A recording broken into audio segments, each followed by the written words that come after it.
Yes. The last thing that he throws in the section, he says that he defines something called MAF, even a matrix A. He defines module MA. And then he says MAF has rank n minus r, and the basis can be appropriately chosen as one tensor EIs. So, firstly, can you just tell me why the rank of that matrix becomes n minus r? Rank of the module. This is MAF. Okay. So, chalk in the chalk box in the box one. killer.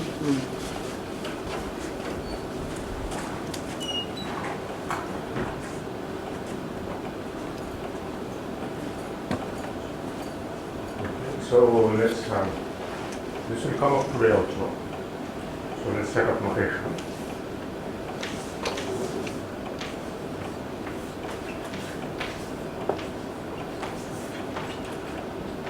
So the convention is slightly different from what you might be used to. So M cross N matrix, you think of going from free module R to the M to R to the M. Right, and what is M of A? The notation he uses is the co-kernel of this map.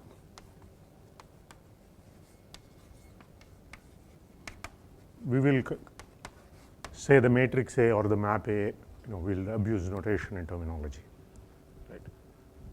Okay. So, and then you're asking, so let R be, so let's assume, although you can probably do this with a slightly more generality, but probably it's not worth it. Just assume R is a domain. Okay. Throughout we assume R is a domain. It's not a very essential assumption. It's rather a simplifying assumption. Otherwise, it just gets just gets technically more difficult. Okay. Now, what is, and you are asking the rank of that is?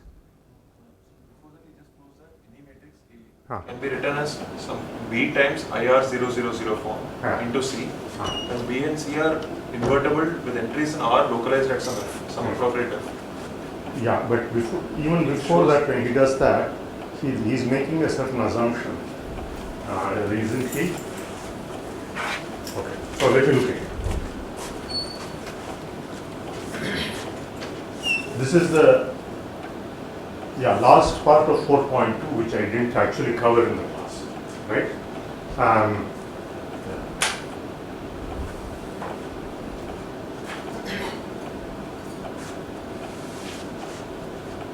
So is this okay that, so if I multiply, so let's observe the following, that MA is equal to M, if I multiply on the right by, left by an M cross M matrix, which is invertible in R, that is invertible in GL. Okay, is this equal to MAC for B in GLMR, C in GLMR. Is this all right? Right? Because so what are you doing? I mean, more, another way to think about this is you're not changing the map, you're only changing basis. So to multiply on the, if you're doing row operations, then which basis are you changing? If well, the conventions are slightly different here. So if you're doing row operations, you're changing basis here. If you're doing column operations, you're changing basis here. Okay, this is doing row operations, so you'll be changing basis here. If this is doing column operations, and you will be doing changing basis here. So, but the co-kernel itself does not change, right? Okay. Now, that is one part. Okay. The second part, there exists F. Okay. There exists F not equal F in R, F non-zero, and B okay. That yes, correct. Okay, yes, that's a typo. Yes, that's a typo. Okay, that's obvious. Okay, so B is GL M RF. Good. Okay, C in GL N R F such that, okay, then okay, why is this you are asking? This is okay? Using this to say that the next lemma or Yeah. Okay, so this is all right. Okay, so this is okay. Then you can get such that A, B, C. Yeah? So A is equal to B times IR 0, 0, 0, C. Okay, that's okay, right? Okay. Now, actually, I didn't understand the lemma, what he means, in the sense that first he says there is F and then we may choose F. It's a little confusing. I didn't quite understand what he, but it doesn't matter. So let's just do what, it's, I'm afraid it's not, maybe it's all right, but definitely it wasn't clear to me. Okay, the first claim is that first claim okay? So the first claim is there exists F in R not equal to F not equal 0 such that MAF is a free RF module.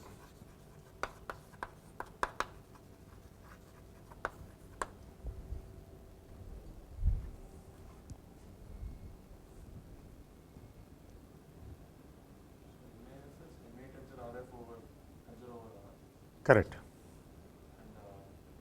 Or yeah, you can write it as MA localized at F or M of AF, however you write it. Yes. Is that all right?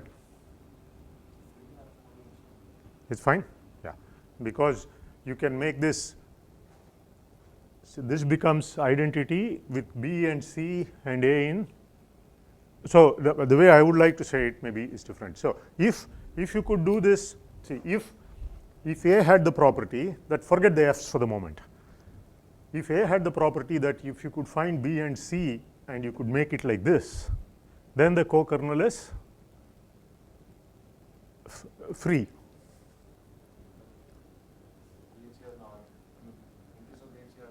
Entries of B and C are in R, right? Then it would be the co-kernel is free of rank n minus R, free of rank R, free of rank R.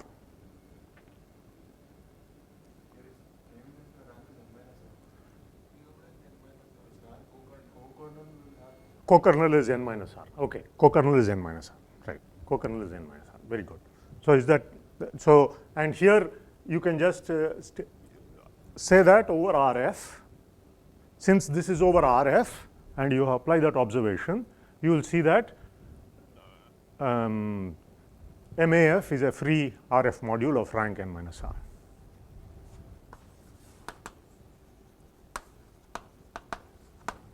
R stands for the rank of A as over the quotient field of R.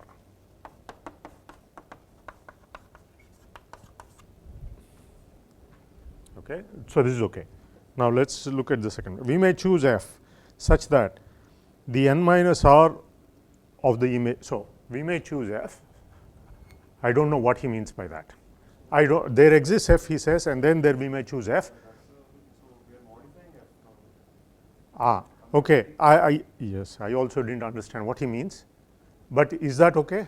I mean, is the what? Statement I think is fine, and he says so by the proof we get some F such that all this work until this point is fine, and now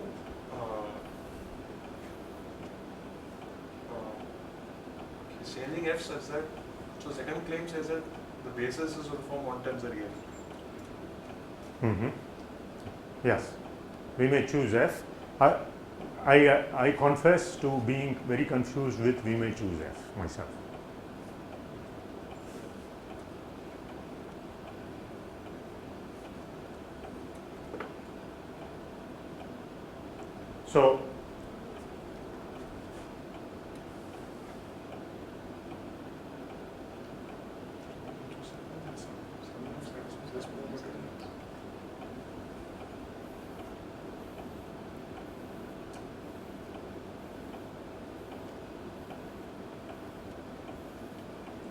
some understanding of this. I'm not sure if it's correct. So, Ah. if you look at the proof of A equal to writing A in this form, the way we got that was simply saying so elements of F is the quotient field of R, and in the field we can do this. So there is a quotient field. Okay, in the field we can do this. Field meaning the elements of B and C being entries of the field, we can do this. And so we just look at, and since there are only finitely. Okay, let me tell you. Okay, so let me tell you a slightly easier way, maybe which is less complicated. What does it mean to be of rank R? Matrix wise, there is a R by R submatrix with non-zero determinant, right? You just in F is that determinant. One of those determinants. Any of those non-determinants will do. Because once you invert that F, that matrix will become unit. That matrix will become invertible, right? But the other entries that becomes unit. Okay. That becomes okay. Let's see. So we'll spend another 10 minutes on this, perhaps. Okay, I don't want to spend a whole lot of time, but nevertheless. Okay, so okay, I take a matrix.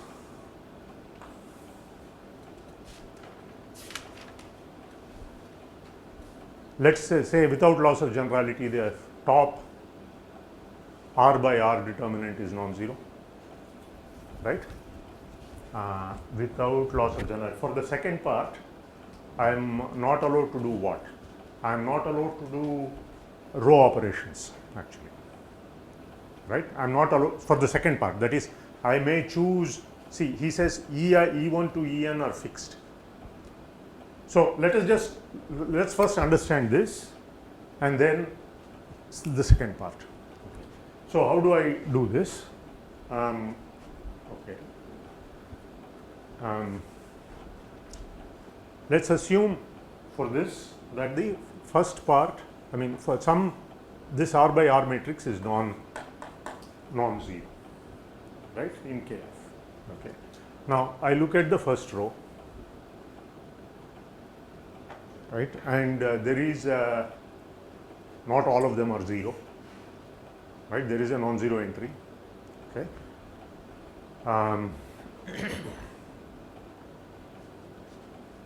Okay, maybe okay, I invert. Okay, I maybe said it too fast. For this itself, you can do. Okay, let's try to get the F. Okay. Each element is written as some AI. Right, exactly. Take all the denominators, take that product. Yeah, that may be. Okay, I'm trying to be a little more efficient than that. Correct, absolutely, that will work. Right, that will work. But so I'm thinking, I take that element, I want to make that a unit, right? So I take its denominator and put that as part of F, right? And then once that becomes a 1, right? And I am allowed to do column operations. I mean, keeping in mind the second part. I am not just doing this. I am also keeping in mind the second part, right? So I am allowed to do column operations, but not row operations. So if I am allowed to do column operations, then I can make all these 0, right? Okay. Now I look at the second row. There must be some 1 somewhere, right? Non-zero somewhere. Again, I put that into F, the denominator into F, and assume that is 1. Okay. Right. And then I do column operations. So here I get a star. Correct? Did I do that correctly? Yes. So I can make.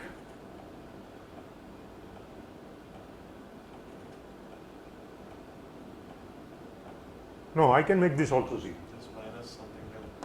Right. Okay. So I can. I'm allowed to do column operations, therefore I can do, that's correct, right?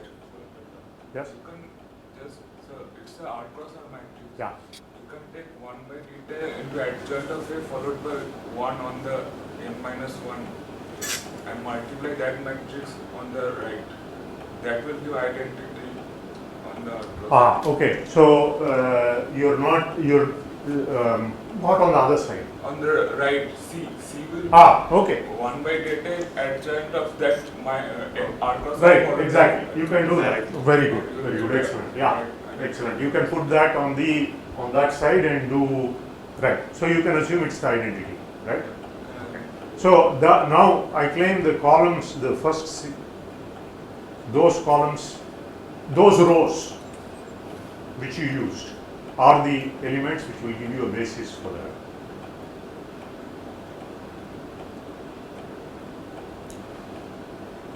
Yeah, that's what I was initially thinking. So you put that,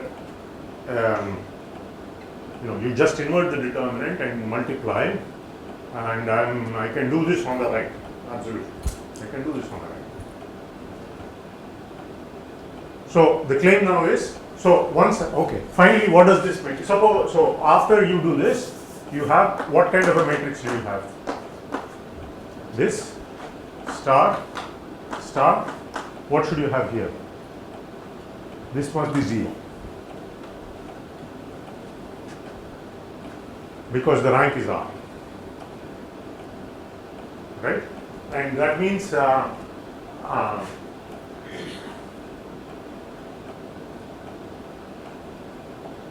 wait a second. Yes, that must be 0.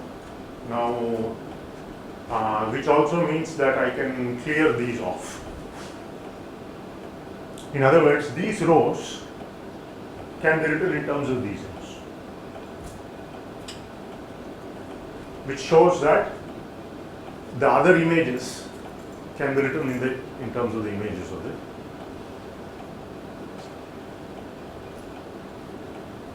Okay, I mean something like this. So you are right that this was a typo, and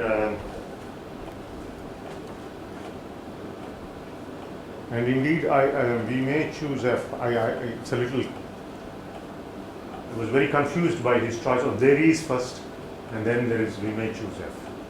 Okay. But it's not serious. I mean, we can, whatever he needs for the proofs, we can fix it. Okay, very good. I'm happy that you. What is the meaning of this as M cross N? M cross N. The first row is the image of E1. The first row. So instead of the columns being the images, you would think of the rows being the images. Yes. Last time you said that we had that construction from E over E prime, and we have that algebraic, and you extended the derivation from E prime to E. Yes. So, Algebraic and separable. so and you said that we do not need it to be a finite dimension. Yes. So my question is, if it is not finite dimension, is essentially to say that alpha is injective, you are dualizing it with respect to E and then saying that the map from will be surjective and No, okay. No, that's what. See, that's the way he does it. But the way I am arguing is slightly different, more general. So, although even that works, I think, just 1 second. Although even, yeah, so what is it? Okay, suppose he is not, okay, we are doing, so let's go through it. So this is separable, not necessarily finite dimension. It's separable algebraic. Okay, now what? now we have a derivation from E prime to E. Right, so derivations of E prime to M for any E module M can be extended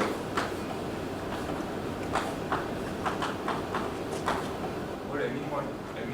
any module.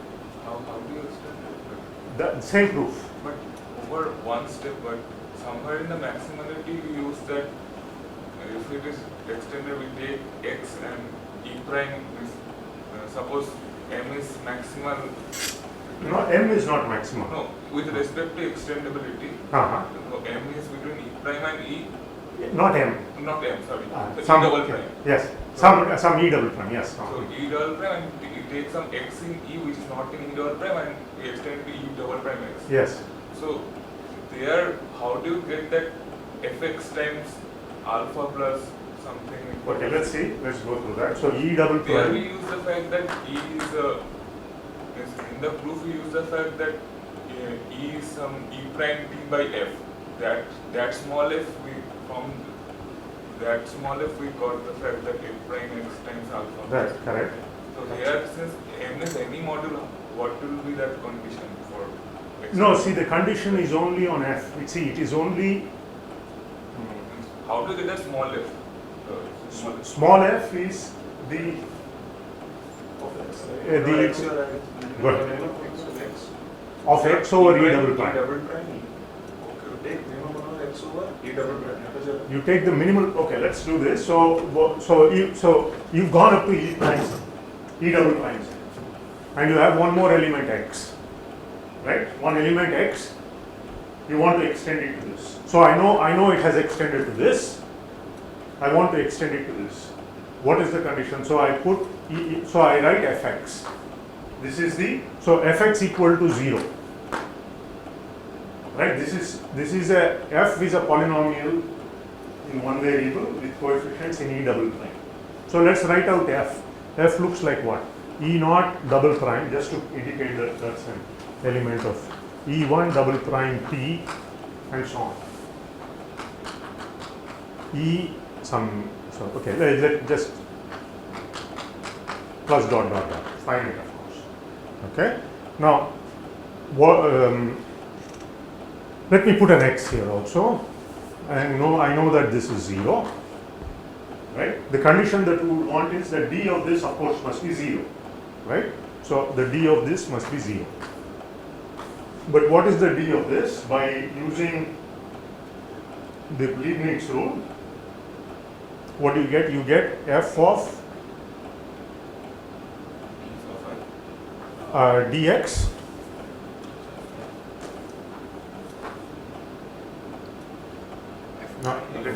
let's see, f prime x dx, right? F prime x dx plus d, so that is d of e naught prime plus d of e1 prime x. Maybe I should write the x in front. Plus x square d e2 double prime plus dot dot equal to 0. So the condition. So we want to solve for dx. So you solve that by writing minus of this over f prime. The point is that f prime x is non-zero, and therefore there is a dx which satisfies this.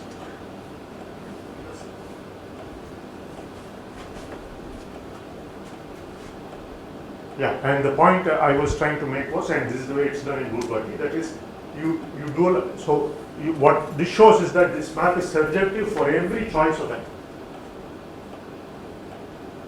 For every choice of n. And therefore, original one must be injective. Is that what we said? Injective.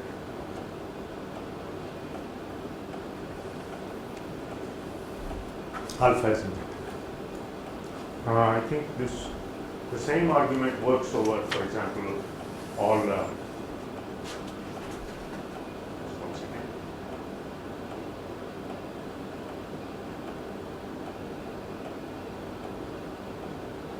No, that's what I'm choosing. Okay, now let's do we go on to 4.3.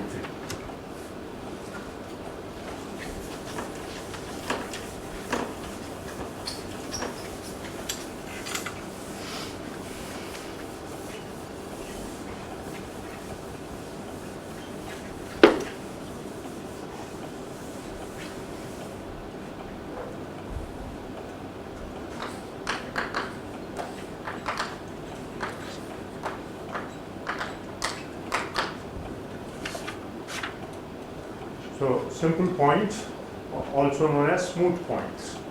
Right? Smooth is probably more a geometric notion. Simple is more of an algebraic notion. They are used interchangeably. So when do you call a point simple? So the definition is P x dimension must be equal to dimension. So x is simple if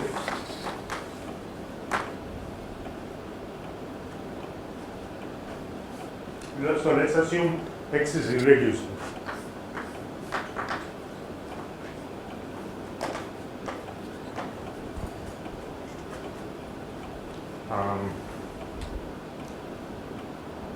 The reason why you assume x is irreducible is because if you had components, like for example a plane and a line, right? A point, so either meeting or non-meeting, right? Say you had the xy plane and the z axis. Think of this as a variety, right? The point, except for the origin, another point on the z axis would be smooth, right? Intuitively. Whereas if you took this definition, it might not be, because the dimension is 2, right? And whereas the tangent space at that point would be 1 dimension, which this is to avoid such. Of course, you can make the definition more. You can say it equals the dimension. What's it? If there are, you can't have.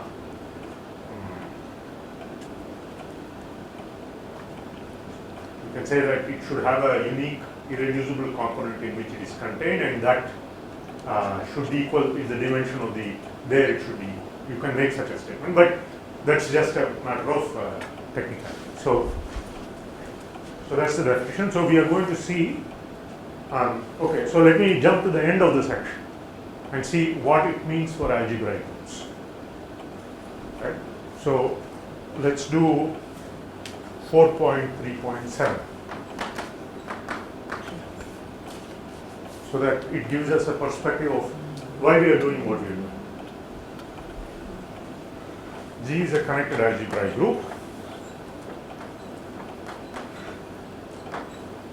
It doesn't even say linear.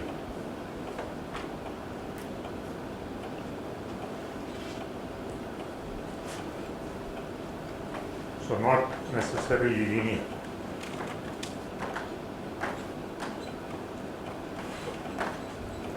The point being, it is not. It's a local. These are local things, so you can assume that it is linear without loss of.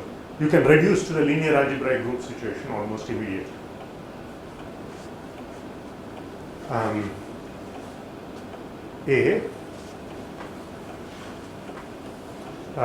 X homogeneous space for A, space for G, then X is irreducible and smooth. Okay, one more definition. You call a variety smooth if every point of it is simple. Okay, so maybe we will apply this only to irreducible varieties. Okay, let's also make that. Right, so x is smooth means every point of x is simple.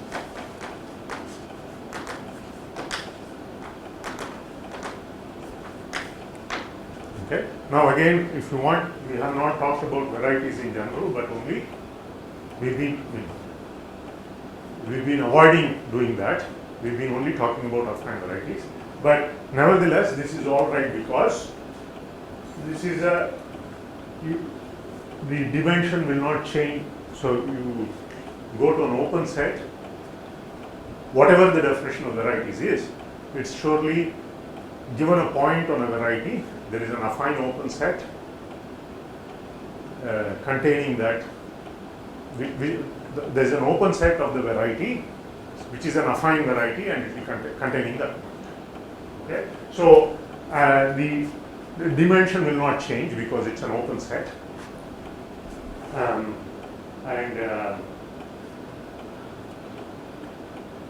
this is also a local. So this is you define.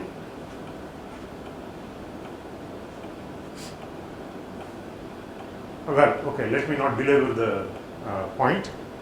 Let me just say these things are, this does not stop us from, I mean, there's no, you can immediately reduce to the case of affine varieties. So there is no, you can just say, keep saying variety and keep doing all the proofs for affine varieties and it will all work.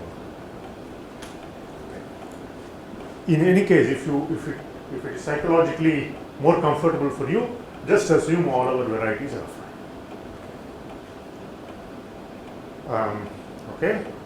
Now why is X irreducible? G is a homogeneous space. What does that mean? That means homogeneous space. Okay, we haven't defined it maybe. Okay, it means that X is a G variety in which the action of G is transitive. Transitive in the sense every point there is a single orbit. The whole of, is that clear? So homogeneous space means X is a G variety and G on X is transitive.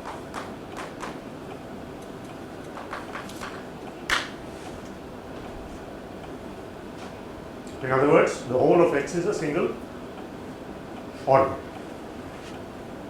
Now, why is X irreducible? Well, you have this map.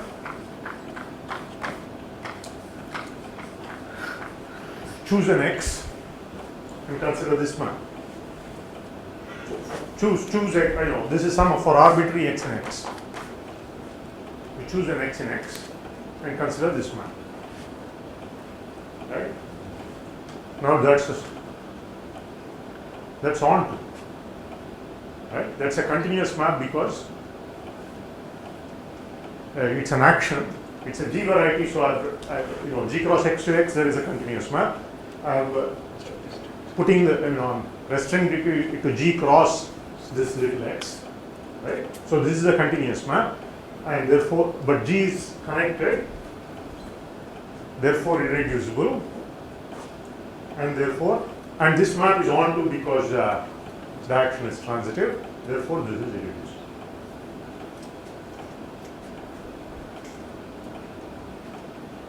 All right. So this has to do with the structure of homogeneous spaces, right? So as we saw, right? We, for example, when we that 1.9.1 or 1.9.5 was it?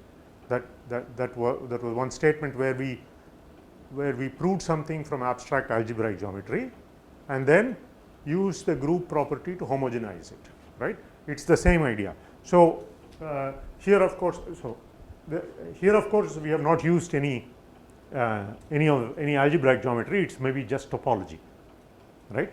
We are just saying that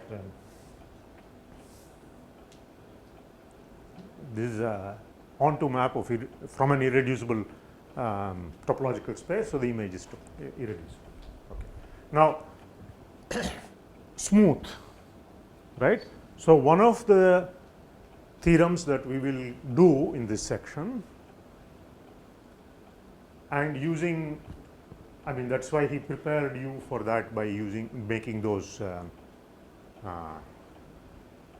that rank, that matrix, etc., is that every variety has a smooth point.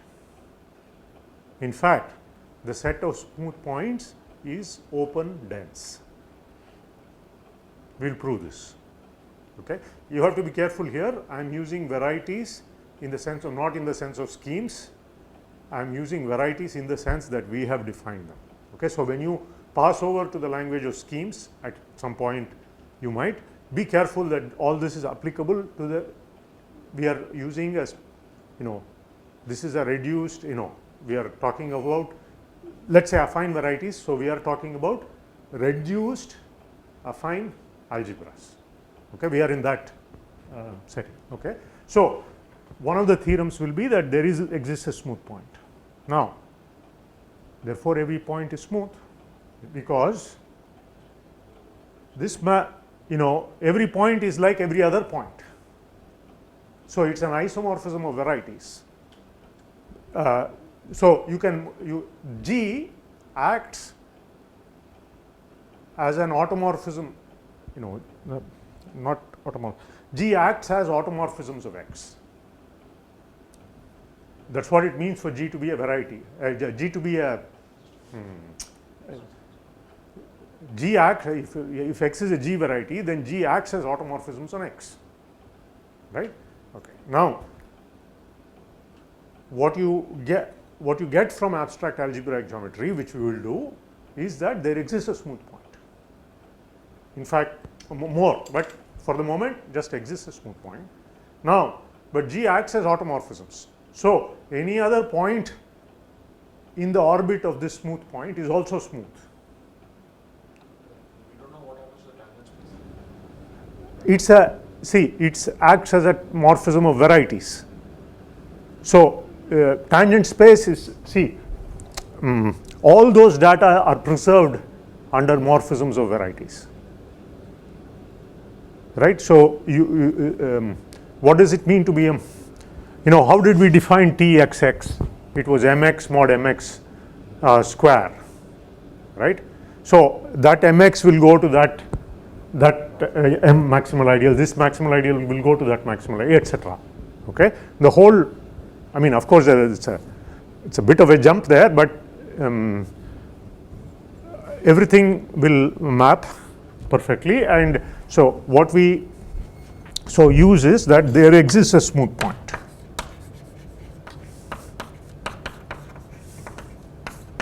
This is the abstract thing that we will study or will prove, and then therefore this is now obvious. It doesn't require a proof, right? So X is smooth. So now this is since there is a smooth point or simple point, and X is homogeneous. See, the now word homogeneous homogeneous means what? Everything looks like everything else, right? So you should, and X is homogeneous, X is smooth.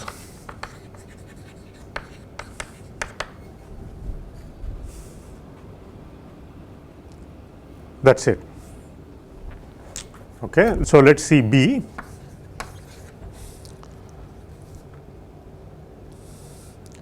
So phi x to y be a G morphism of homogeneous spaces.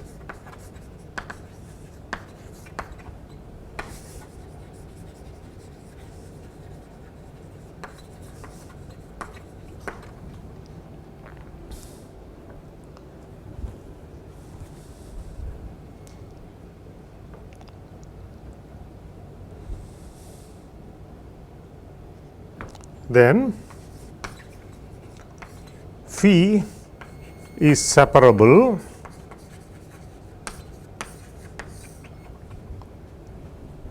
okay, what does that mean?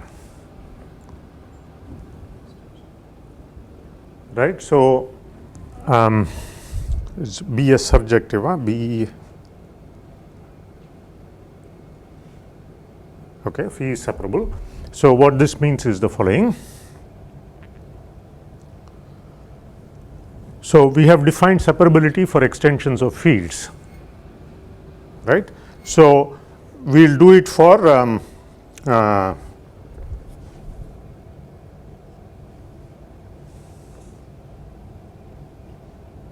so let's she does it here.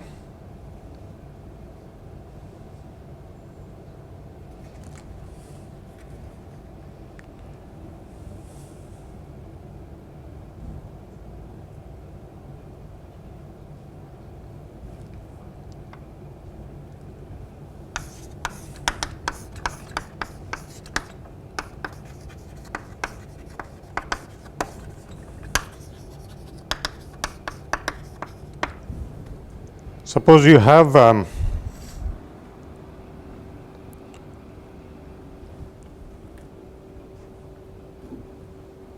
map of irreducible varieties. So, we will say it is dominant if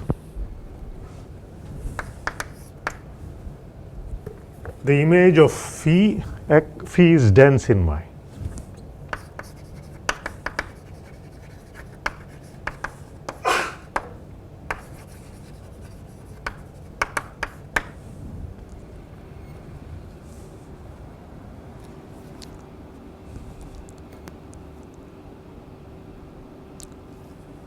Right? Okay. Now, so if you have a dominant map, then I claim, okay, for a moment assume that they are, so these are just varieties, not affine varieties. Okay. I have assumed they are irreducible. So you can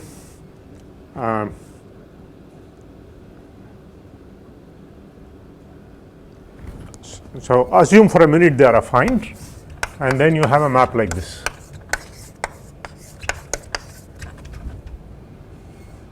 Right? Okay. Now, that I claim is injective.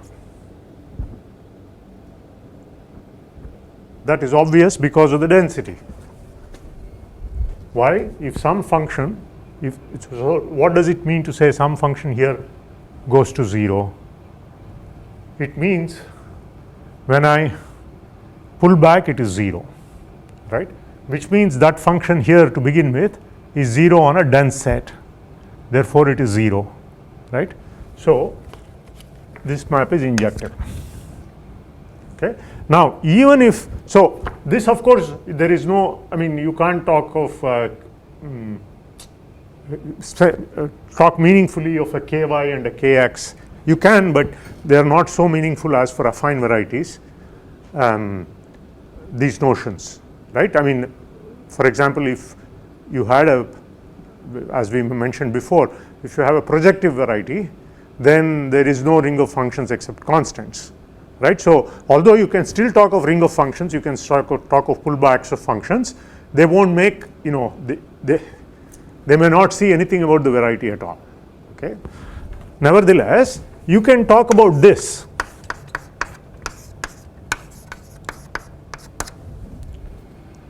You can nevertheless talk about the field of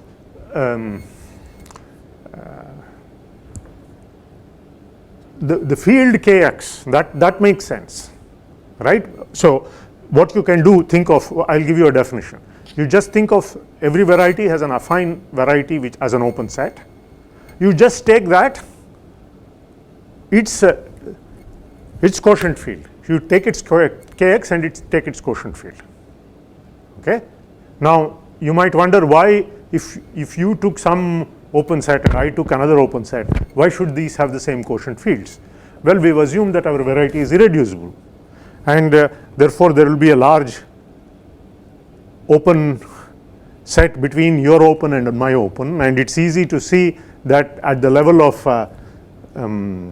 this quotient field they are all the same. Okay. So for a minute, just as you know, like I said, just assume affine variety. If for the moment it's what we are going to say makes sense and is non-trivial even in the case of affine varieties. In fact, that is the case of, you know, that's the essential case. Okay. Okay. Right. So you do have this. In any case, if you assume affine, it is clear that this is an injection. Therefore, you have an injection at the level of quotient fields, and now it makes sense to say something is separable. Okay. Okay. Then phi is separable if and only if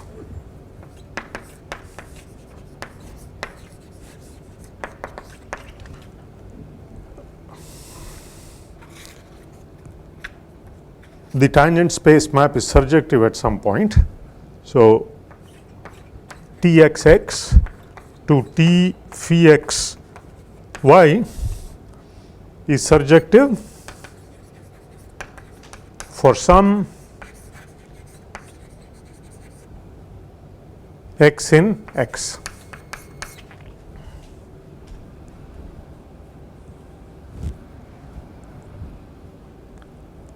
And okay, I made a mess of this. I should have left enough room.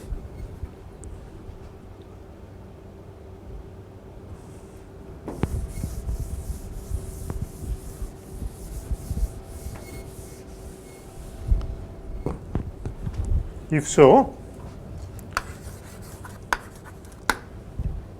it is true for every point of x. If so, the tangent space is surjective at every point of x.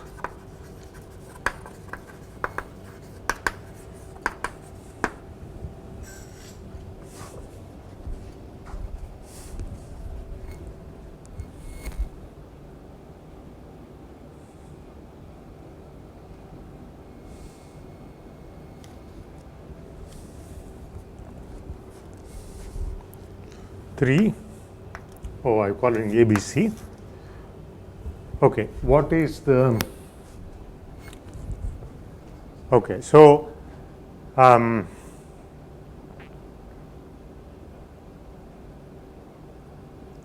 what is the, let us look at what the theorem is in abstract algebraic geometry, I mean about abstract algebraic varieties, which will help us prove this, right. So that it's going to say there is this if and only if, right. Okay. So what we want to say is that if you have a map of irreducible varieties, so let's put this down as a theorem.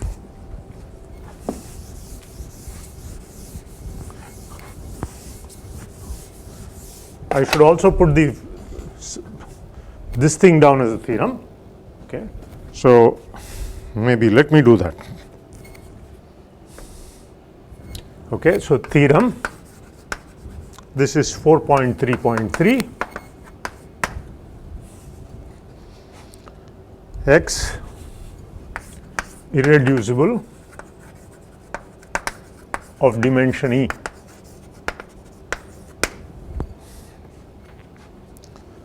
One, if x is a simple point of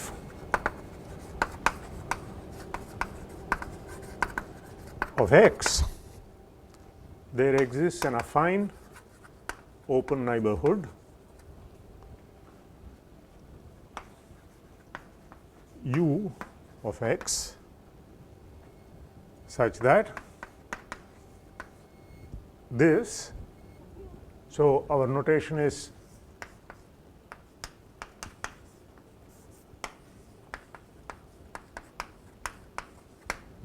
the universal module of differential. So U is an affine variety in its own right.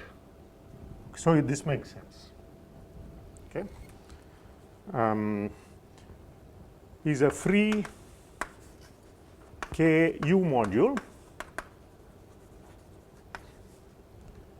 with basis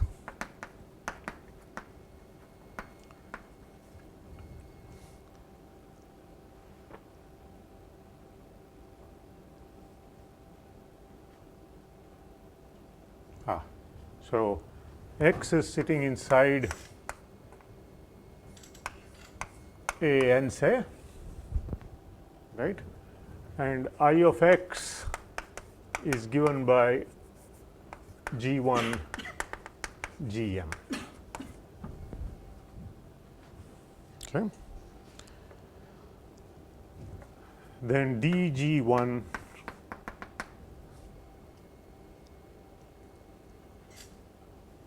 dGe, okay, so for suitable,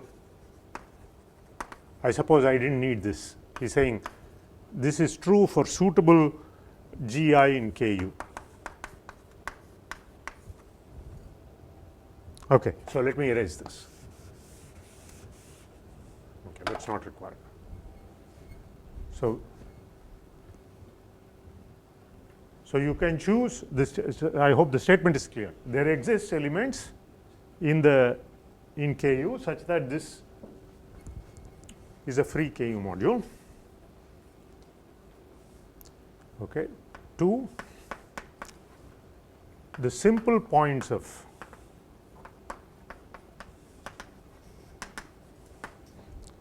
X form a non-empty open set.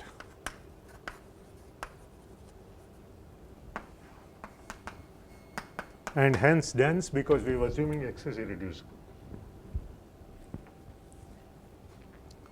3, for any X in X, we have defined the tangent space algebraically, right. So its dimension, if it is equal to the dimension of X, then you call it simple. So for most points this equals the dimension of X, which we have assumed to be E. Okay. What about for some other point? Do you expect higher or lower?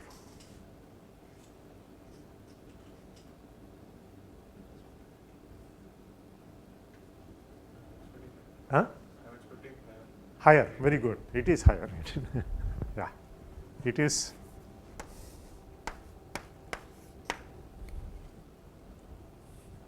E is the dimension of X. Right. So that's the theorem. So once we prove the theorem, the proof will involve, as you will see, all that we have said about. In fact, it is going, he's written the book, as you can see, backwards, in the sense as all books are written.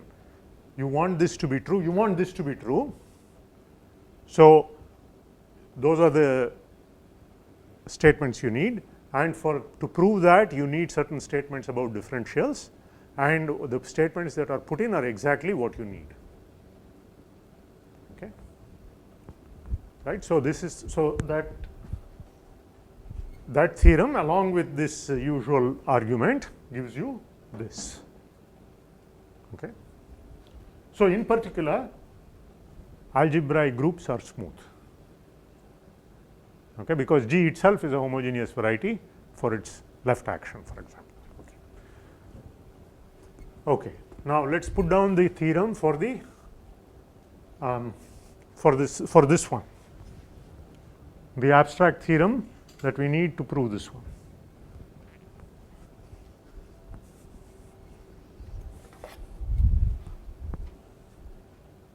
Yeah, there is a C, but let me put theorem here. I think this space must be enough. Okay, let me try here. 4.3.6 theorem.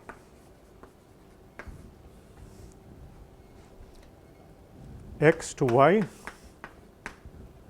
morphism of irreducible varieties.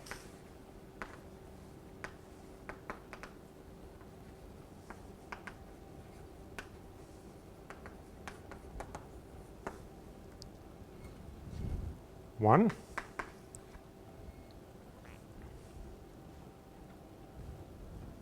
suppose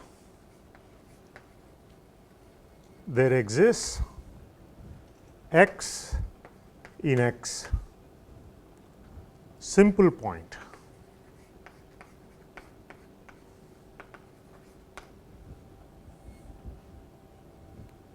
such that Txx to T phi x, let us call this a name, phi xy is onto, right. Then the claim is phi is dominant and separable.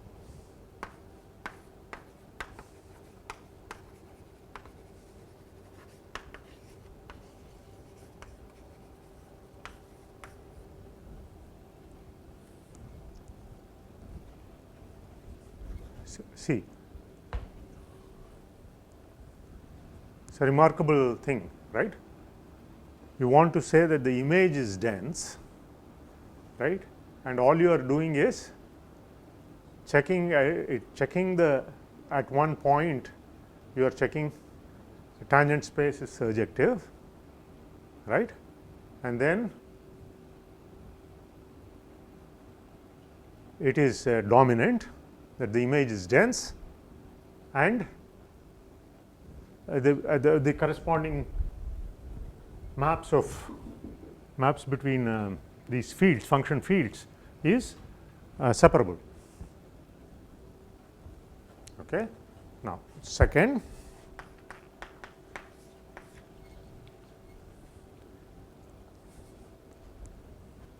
assume phi is dominant and separable,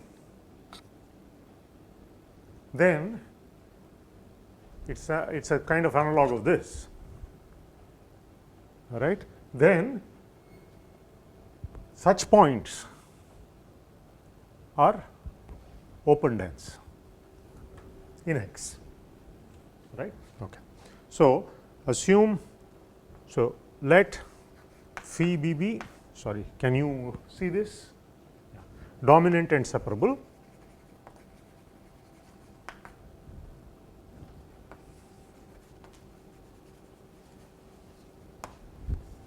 Then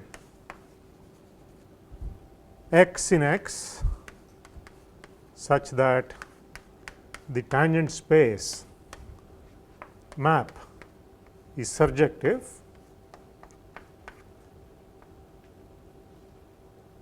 or open dense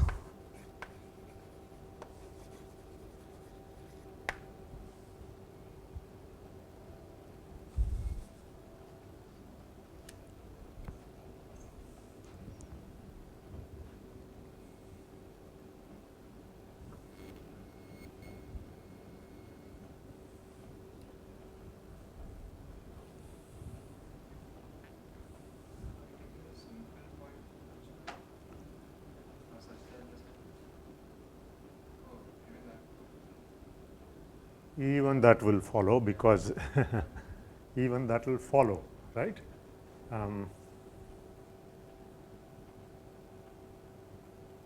That's a good point.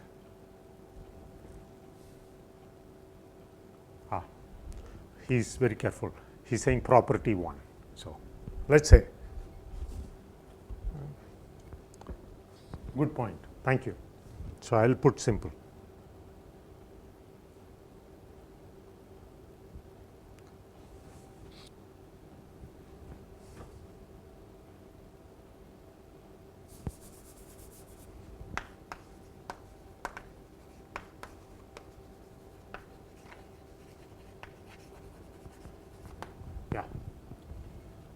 So it could be, let's not worry about, it's better to put it there.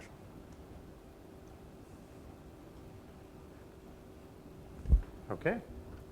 Now let us do this from that. Okay. Okay. So what are we saying? If, so suppose at one point it is surjective, but that point is simple, because any point is simple of X, because X is homogeneous, right? And so this is, so you know it is just from this.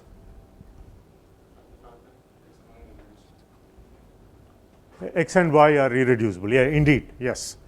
Yes. Okay, G is, I assume G is connected, and X and Y are, so we can talk about things freely, because we indeed X and Y are irreducible, therefore all the, we are in the correct context. So you can talk about dominant, separable, etc. And then this is surjective for some X, but all X are simple, and then use that to say that it is dominant and separable. Okay. Conversely, suppose it is dominant and separable,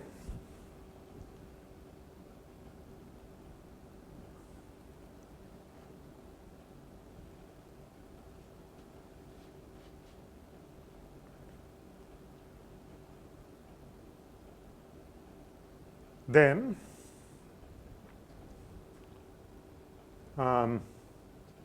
in fact the tangent space is surjective at all points, because the set of the set of points is smooth dense, but there is a point. See, there is a point which is simple and this is surjective, but then you move it and it's a G morphism.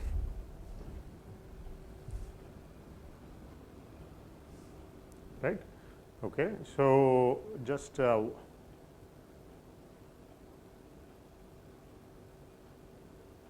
when we say separable, we mean dominant separable. Okay, that is understood.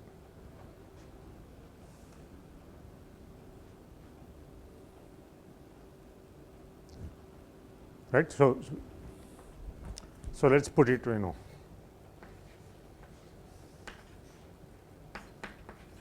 just to be.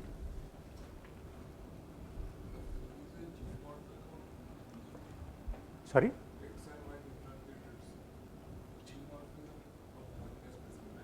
No, G, what as Gautam says, they will be irreducible by this first one.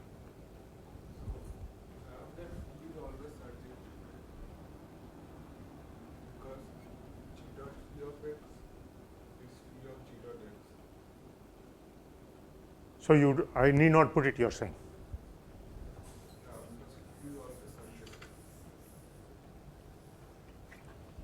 Absolutely. Absolutely. Absolutely. Correct. So, what he is saying is, so this is homogeneous, right. So, you take it y, if you want g y, so any point of this looks like a g y, but then meaning okay, you take some x in here, take its image there, right, and any other point looks like g of phi of x, which is the image of g of x indeed. Yeah, absolutely. So, I need not assume that. Very good, thank you. I guess that is why I did not put it in there.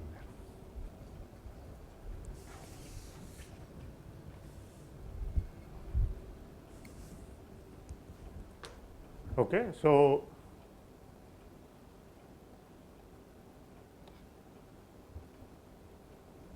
right, and if so, the tangent space is surjective at every point x. That's okay. Finally, we are doing C.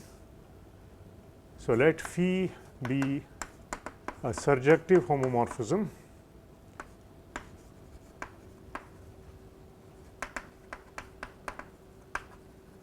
of algebraic groups, then phi is separable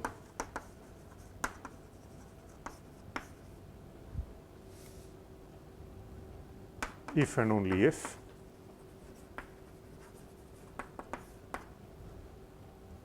d phi E is surjective.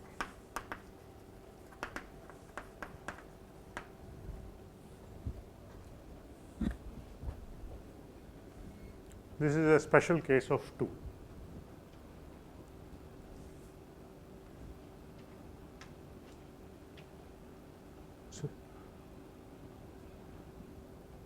So, you can think of G prime as a homogeneous space for G via the left action of G prime on G prime and then pulling it back to G. So, both become homogeneous spaces for G, right. And then we are saying phi is separable if and only if at some point it is surjective. You might as well take for the identity point. Right. So, in fact, this last thing is what will be used later on. So, what we want to say is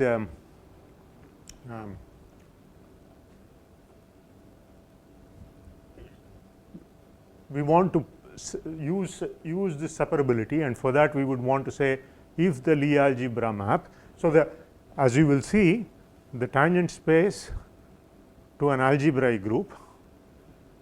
Of course, it is a vector space, because we have so far seen that tangent spaces are vector spaces, right?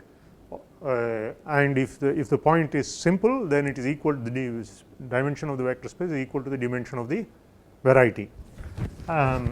G being smooth, the tangent space at the identity will be a vector space equal to the of dimension equal to the dimension of G. Now, it will also acquire a Lie algebra structure, whatever that is. You probably already know, but in any case, it also acquires a Lie algebra structure. And the whole point of Lie groups or algebraic groups is that somehow, so if I have a morphism of homomorphism of Lie groups or Lie or algebraic groups G to H, then identity goes to the identity. Therefore, the tangent space at the identity maps to the tangent space at the identity via the differential map. Moreover, if this is since this is a group homomorphism, it will turn out that this map will is not just a linear map, but there is a Lie algebra structure on this side and there is a Lie algebra structure on this side. This differential, because this is a group homomorphism, will preserve the Lie algebra structure. So, what you will get is a Lie algebra homomorphism. Okay. And what you want to say is how this determines the homomorphism, right? And it is very surprising, but this does almost entirely control the behavior of Lie groups. Okay. So, in other words, if you are in characteristic 0, then this Lie algebra homomorphism that you get corresponding to a algebraic, this homomorphism of Lie algebras that you get corresponding to a homomorphism of algebraic groups is controls this. So, you can study that by just studying this, okay, which is a powerful, because this is sort of linear algebra now. Right. However, in characteristic, when you are working in arbitrary characteristic, you have to be more careful, and this is what will be the key thing to, if you have that, then things will work well. So, you want to say so you want to have some criterion for that, and this is all towards that. Okay. So, we want to say that if the thing is separable, then things will work out nicely, and we wanted to criteria for separability, and that we are going to say if the Lie algebra map is surjective, then good things happen. Okay. This is, that's how it is, it fits into the picture. Okay. Okay. Now, all we need to do is prove those theorems, right? We are reduced to, this is how it will be used in this context, but this we have done now, modulo that. Okay. So, we need only do that. Okay. Let us start towards that.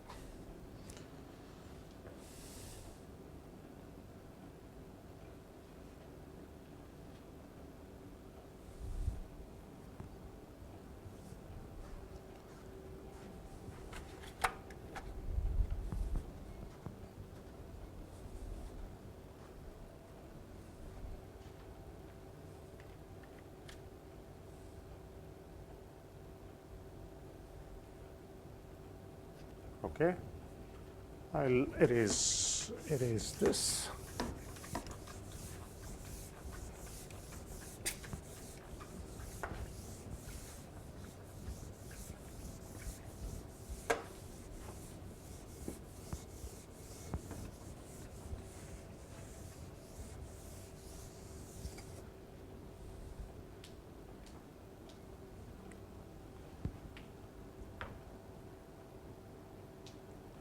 Okay. So, now we want to prove that, right.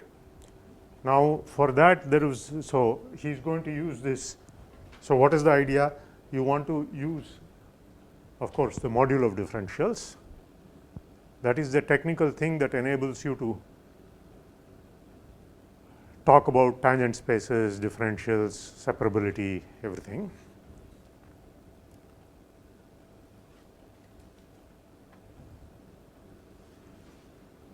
Now, we have constructed the module of differentials for an affine variety, right. So, let us recall that it was the one result that I did not do from the, rather we just worked out some special cases and I left the proof of the theorem as an easy formal thing for you to check. Okay. So, let us recall that.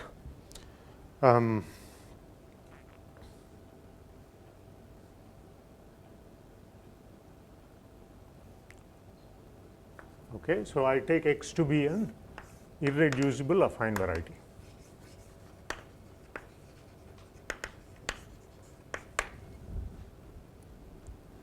Okay. And let us put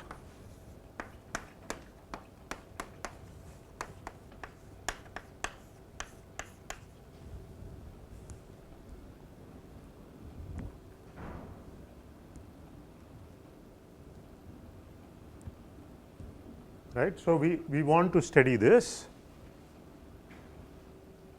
In order to prove that, we want to study this, and the one that will link properties of this to those theorems. That is why he did this this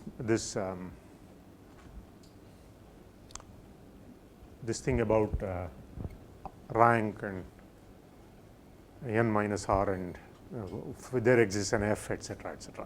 Okay. So, why is that relevant? Because this is given, if you recall, as the co-kernel of a certain matrix, right. So, let me recall that for you. So, let us say k. So, if x is in a n and I of x is generated by G1 Gn, I am using notation, choosing choices so that it fits that choice of notation for those matrices. Okay. Then what is this Kx? Kx is, recall, Kx is just K x1, sorry, is the free module, free Kx module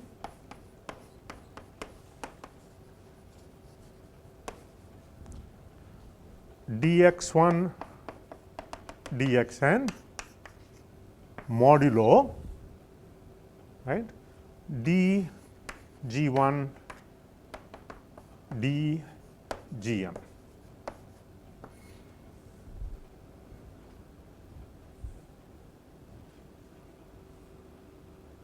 In other words, if I put r is equal to kx, so let me put r is equal to kx, then I have Rn, Rm, and this matrix A, right, which is del f by, or del G1 by del x1, del G1 by del xn, del Gm by del x1, del Gm by del xn.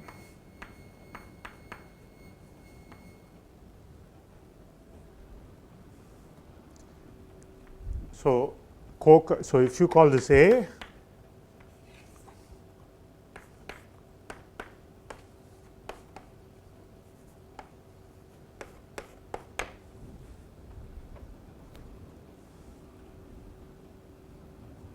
right, let us recall. So, this is we did this by just saying, see, this is the same idea as if you have a, say, a surface in R3, what is the tangent space at one given point? How do you do this? Well, you see the tangent space as being embedded in the tangent space of R3 So, at that point you imagine a tangent space for R3 which looks like R3 itself, but that is like the free module, right. And then the tangent space to the surface is a sub, right. It is a sub consisting of certain vectors, right. You can right. Okay. Now, we do not have the tangent space here, but the cotangent space, the dual of that, which means that the cotangent space, there is a cotangent space of the R3 mapping on to the cotangent space of the surface. That is why it is a quotient. This is the cotangent space of the ambient space, right. So, this is free in these variables. And what are the relations? See, if you have f is, if the surface is given by f, then see if the surface has one equation f, then df equal to 0. That is the condition you put, right. So, that gives you the condition on what the linear equation should be for the tangent space, right. In other words, if you more naturally expressed, the cotangent space is dx1, dx and dx and modulo that free module modulo the df, right. So, cotangent space is the dual of the tangent space. So, you can imagine this surface f. Okay, let us do. So, let us take a surface, let us take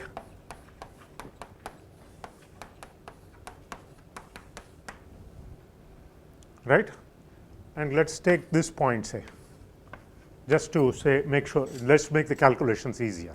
So, that is the point 0 0 1. Suppose I want to do the calculations at that space, right. So, what do I, so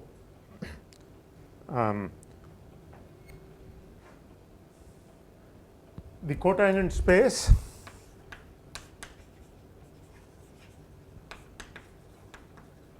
at 0 0 1 at any of R3 is R3, right. So, you think of it as R3 now generated by, now you think of the,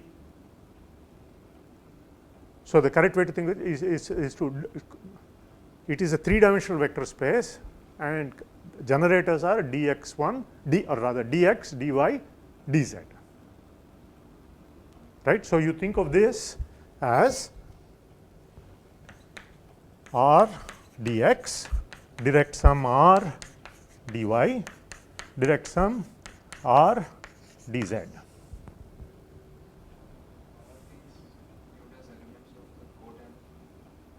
Pardon me?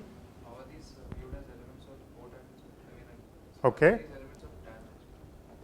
So, the tangent space elements will be del by del x, del by del y, del by del z. So, so how was the, so okay. So, what is del by del x? Del by del, what is tangent vector mean? It means a derivation. Okay. So, del by del x is a derivation, right. So, dx is the dual of del by del x, exactly, dy as dual of del y, del by del y, dz is dual of del by del z, right. Okay. Now, so the is this all right? Okay, I mean I'm maybe expecting you to make a sort of jump, okay, but it's really quite intuitive, and if you sort of do it, if you make the, if you sort of practice the jump a couple of times, I mean fourth time you won't even think about it, you will just do the right thing. Okay. So, now what is the, so if I want, what is the tangent space at this point? It is this, right? right. So that is, you will write df equal to 0, that is what you will write, right. That is how, that is how you are taught to write, right. Otherwise, so in other words, you will write 2x del f by, del by del x, sorry, 2x dx plus 2y dy plus 2z dz equal to 0.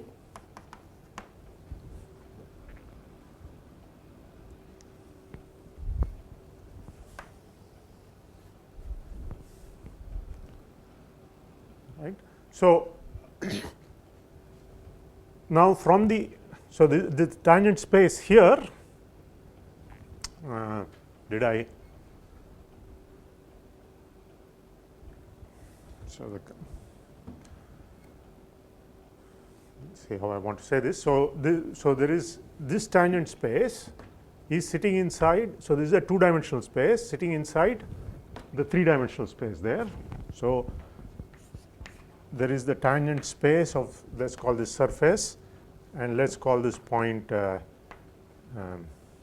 P, TPS.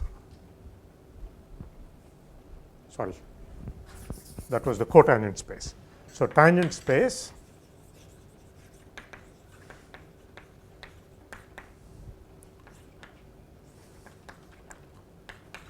okay, let's be careful and write it. E is R3.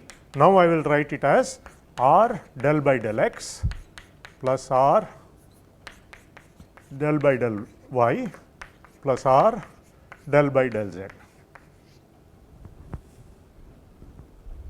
Right. Now okay, now df, what is, okay, now correct way to say it is TPS I will write. Okay, let me erase this. TPS is equal to all those elements in this. So z in, or let's use some other, what is a good notation for a tangent vector? Derivation d, let me use d in TPR3. Right, such that df of d equal to 0.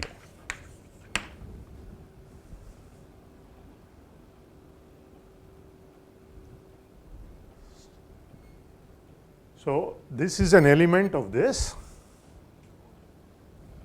df. See, it's 2x, it's a dual vector space. So this is a dual. So this is df naturally is an element of the dual space of this. So we are saying, what I am saying is, see, TPR3 df goes to R. It's a linear functional, right? And what we are saying is TPS is the kernel of that map. Okay. Now what is the co-kernel? So if I dualize, meaning rather dualize and look at the cotangent space, right? Cotangent space is the dual of this space. So so now coming to cotangent space,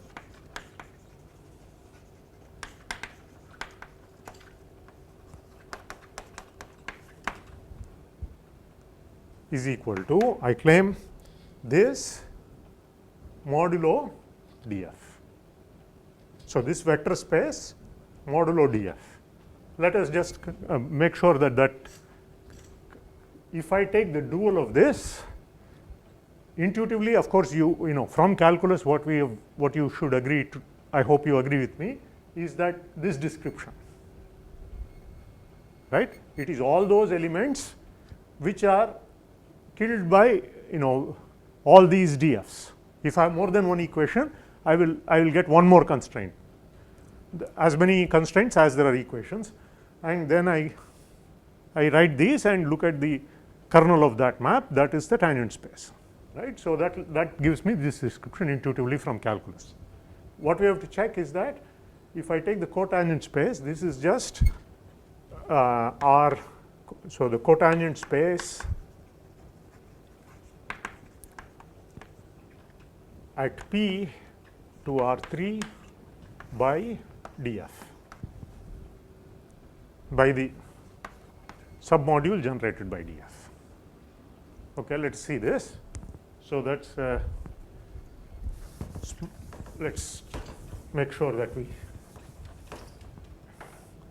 So if I have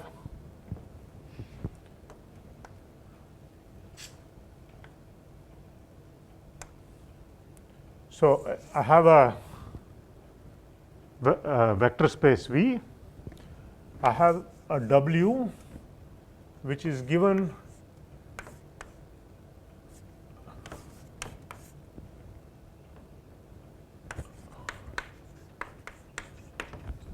as a kernel of a certain map.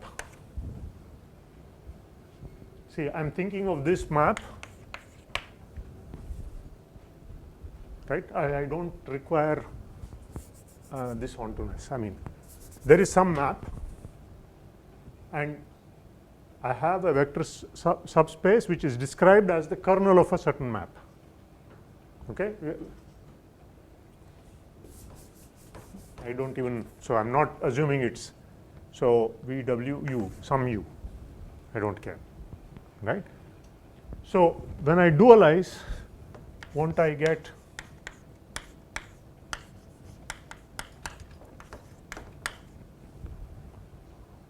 right? Aha, okay, so maybe I do want, so what is the description of the, okay, so let's see, F1.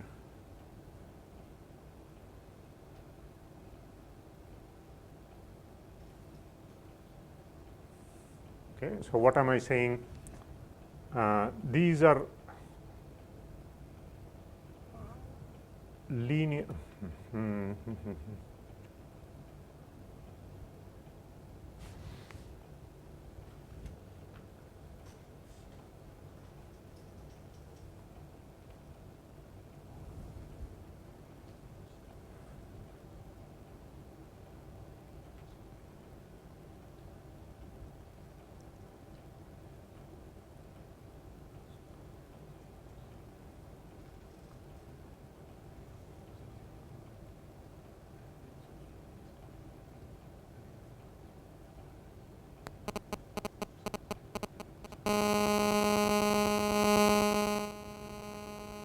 Right. So it's just a question. Okay, I'm not getting the correct. Yes. Just like for this kind of constructions, we need like if of A, that to be a regular value, or f inverse of f of A to be a manifold. We need Yes. f of A to be regular value. Yeah. But if it is regular value, then that map will always be surjective. Yeah. You need. Yeah, but no, but I don't think, see, it's just, I don't think that is necessary for the following reason. Abstractly, it should work out. It's just a question of writing this matrix out, right, and interpreting this correctly. Okay, so what we are saying is, so you just write this matrix out.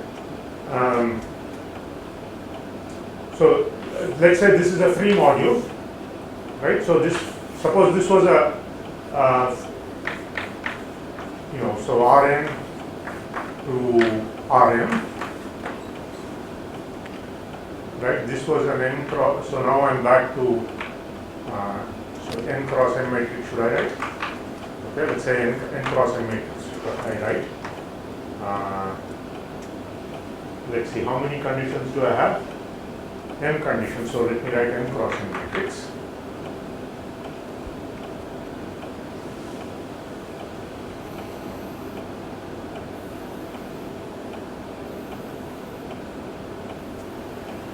It doesn't matter, so, okay. So, what is that? So to say something is in the kernel means what? That I take a, so those are n conditions, right? So see this n cross, does this look like what we have? Well,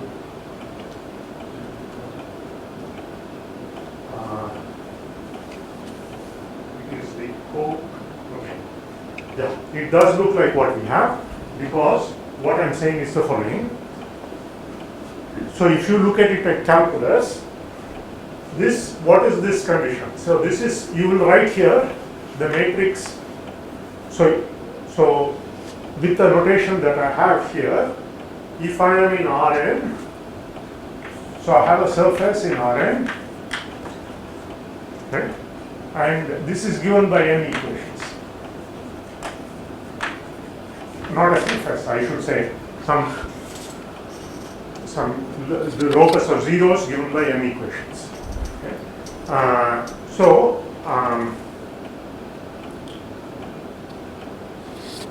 What is the tangent space? Okay. Now you might complain saying, what do I mean by tangent space? I just do it in the context that think of it as a variety and do it. So you can always increase that m, because I am taking I of x as g1 up to gm. Yes. So I can increase m to a large, means greater than n, then it won't be subjective. Which one won't be subjective? That phi. Yeah, no, I'm not claiming it is subjective. That's why I removed it. I'm not claiming anything about the subjectivity of phi. It's not required. It's not required. Absolutely, it's not required. So tell me what you put in these entries. I claim you put exactly if f1, f2, f1, f2, fm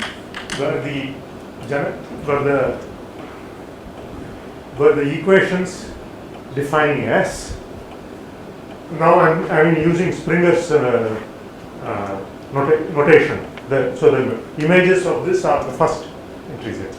So I should write here, I claim this matrix will look like del f1 by del x1, del f1 by del xn, del fm by del x1, del f1 by m by del xn. Let's see, right?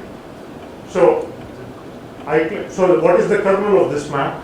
So the kernel is some entry such that this is 0, right? Okay. So there are n conditions or m conditions. So I wanted to write an m cross n matrix. Okay, let's write an m cross n. So this is an m cross n matrix.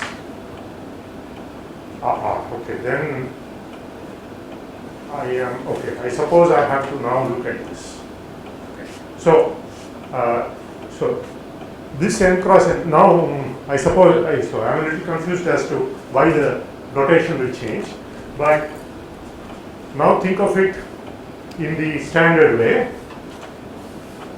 The first condition, if I write some element of Rn, some dot dot dot dot, and if this map is given by this matrix, what does it mean? Give me a column matrix, its image is given by this multiplication. Now to say that this is 0, I mean the tangent space is 0, means, so the tangent space is the kernel, right? E of S. I have this because the tangent space is precisely the kernel of all such, I put constraints, df equals d1, f1 equals 0, df2 equal to 0. df1 equals 0 is just the first, that being 0. df2 equals 0 being just the second one, and so on. Right? Okay. Now, then what is the co-kernel? The co-kernel will have the same matrix if you wish. That's this matrix. Okay. So, so maybe I should have had, okay. So maybe the correct way to write it is, this has an n cross n matrix, and then the co-kernel will have transpose of that. Okay, so there is some bit of notational thing you have to adjust, but so you see that this is nothing, it is equivalent to, of course here what we are doing is I am ignoring all technicalities such as what do I mean by tangent space at that point. The point of this about this algebraic way of doing it is that it allows us to do it. See, I can go back, look at my calculus and not worry about critical values, this, that, nothing. I have just some subset defined by M equations, F1, Fm, and I can think of it as an algebraic variety, real algebraic variety, and go ahead and compute the tangent space. And indeed, what you just follow your nose, do your standard thing as if without worrying too much about smoothness or other properties, and indeed what you get is this, and you have made that definition. Okay, so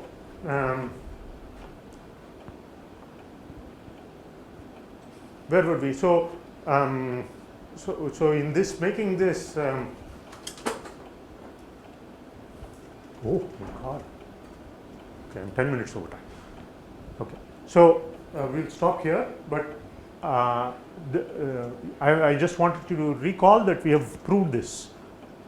Proved this meaning I didn't formally give you the proof in class, I left that statement out, but we talked about that earlier and made it, so worked out what it was for the affine space, affine 2 space, etc., and then did one example and asked you to sort of believe the generalization. And okay, so where would we? So yeah, so we will prove those theorems next time. We will go through the proof carefully. What we will use is this construction and the last bits of that previous section which we didn't actually do in class, but we will use, and it's best done as we use it. Okay, using that we will derive all those conditions. It basically says if you have a non-vanishing is a non-vanishing of some determinant or something is an open condition. Okay, it reduces to saying a simple point means that it is a non-vanishing of a certain determinant, right? So, and therefore that's how that open dense thing comes. Okay, so in any case we will go through this, and it's very nice because he's not put a single extraneous thing that he's not using. All that thing about separably generated, separable, etc., all that is used. I mean, every bit is used, so it's very tight, which gives a very pleasant feeling. So so we'll go through this carefully, and I am afraid I will not. All I will do is 4 points in the course. We have 2 more weeks left. I think doing more than that is not warranted. I think what is the point of doing more when it's rather, I hope you agree with me that we do whatever we do well. Okay, okay then. So we'll finish with 4.4, and that will be the end of the course.